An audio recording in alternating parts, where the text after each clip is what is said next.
Hello, this is Michael Devlin with the Michael Devlin Group and eXp Realty. And today we're going to go through what's been going on in the Santa Clara County real estate market. Are prices going up or down? Is inventory going up or down? What's happening today's on market? What are people getting as price per square foot?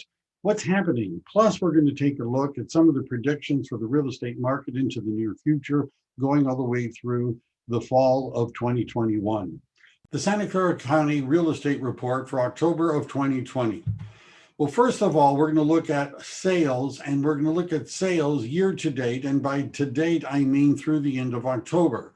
And what you can see is that sales are actually down if we look at year over year, in that about 5% fewer sales of single family homes and 5% fewer sales in townhouses so far in 2020 than we had compared to the same period in 2019. But we get a very different look if we're looking at October of 2020 and comparing it to October of 2019. Notice sales of single-family homes in October were up 35% compared to the sales of October of 2019. Some of that is due to the fact that because of COVID-19, the selling season has been pushed back closer into the fall than it was back in 2019, a 21% increase year over year in the sales of condominiums. That's pretty strong as well.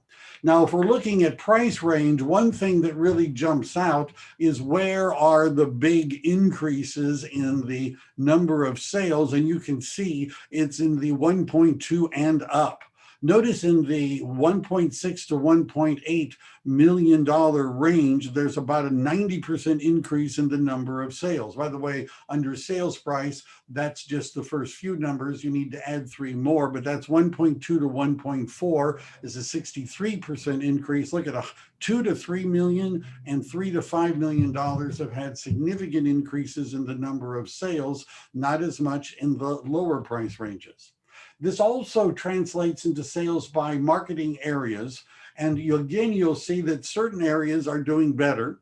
Morgan Hill, Gilroy, and San Martinez in areas up 34%. Santa Clara, 49%, October 2020 compared to October 2019. Cambrian is up 49% year over year. Willow Glen is up 52% year over year. And look at Milpitas coming in at 95% more sales in October of 2020 than they had back in October of 2019. If we're looking at the median selling price, you can see that in October of 2020, the median price for a single family home in Santa Clara County was $1,363,000. That's up 17% compared to October of 2019.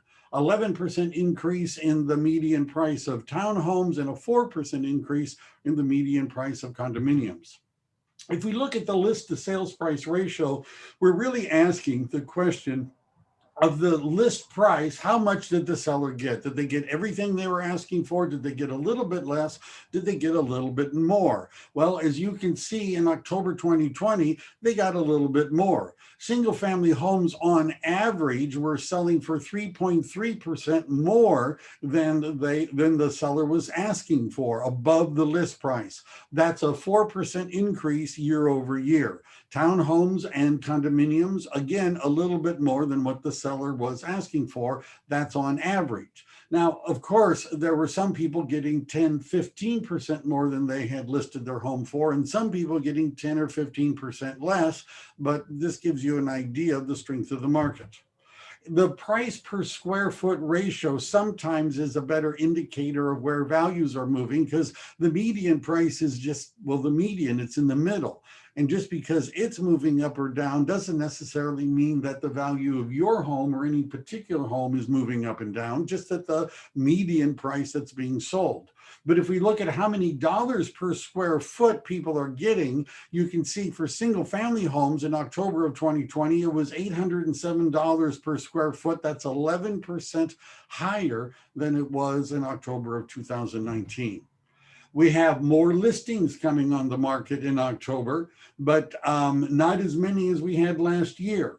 there were only 773 listings in October of 2020. That's down 40% over October of 2019. Townhomes were down significantly as well in terms of the active listings by the end of that month.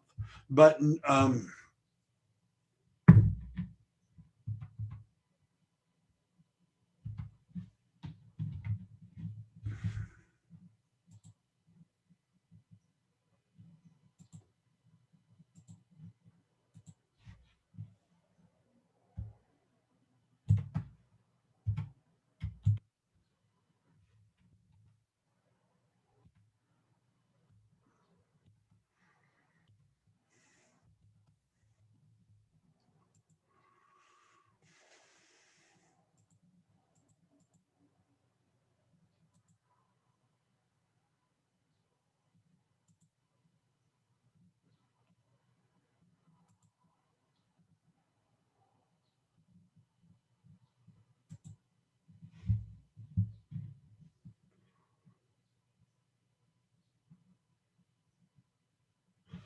let's also take a look at the October price per square foot ratio. Sometimes this is a better indicator as whether or not values are going up or down than the median or the average price, because median and average, well, that's just the middle price or the average price, but that doesn't necessarily answer the question, is a particular house's value going up or down?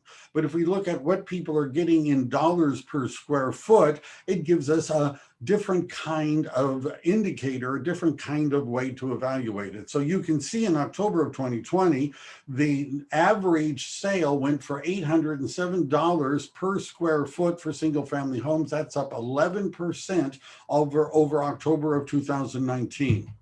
And then active listings. When we closed out October of 2020, how many homes were active on the market? You can see that's down a lot, 40% less than it was back in October of 2019. We ended the month with far fewer active single family home listings and a lot less, 28% fewer townhome listings, active listings at the end of the month of October 2020. Now, new listings, however, is a different story.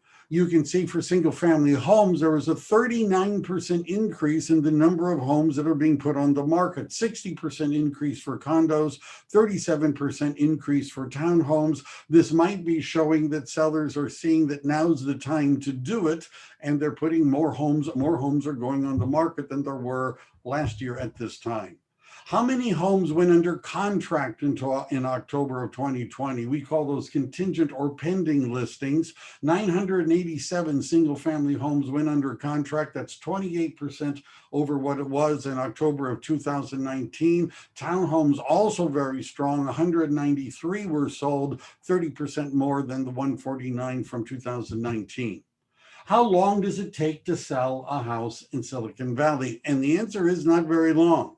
For single family homes in October of 2020, 8 days was the median days for the property to go under contract, which is 58% less than it was last year. And 19 days, by the way, isn't a long time either. So townhomes sold in a median of 11 days and condominium 16 days. All of these are down substantially. Homes are selling relatively quickly. Months of inventory asks the question, if we stop listing homes, how long would it take us to get rid of the ones we've got on the market? This is sometimes referred to as the absorption rate. For single family homes, we have 1.7 months of inventory, in 2019, but less than 1 month of inventory in 2020. It's the months of inventory is down 53%. So less than a month for single family homes, 1.2 months of inventory for townhomes, and 1.9 for condominiums. Now, why is this important? Well, there's different ways of classifying real estate markets.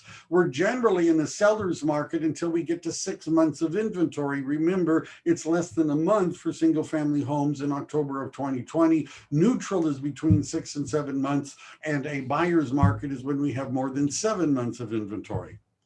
What's happening with interest rates? Well, they're pretty low, right? As of October 29th of 2020, The 30-year fixed rate mortgage stood at 2.81%. That's pretty low. 15-year fixed rate mortgage is 2.32, and a 5/1 ARM, which means it's fixed for 5 years and then it begins to adjust, is 2.88%.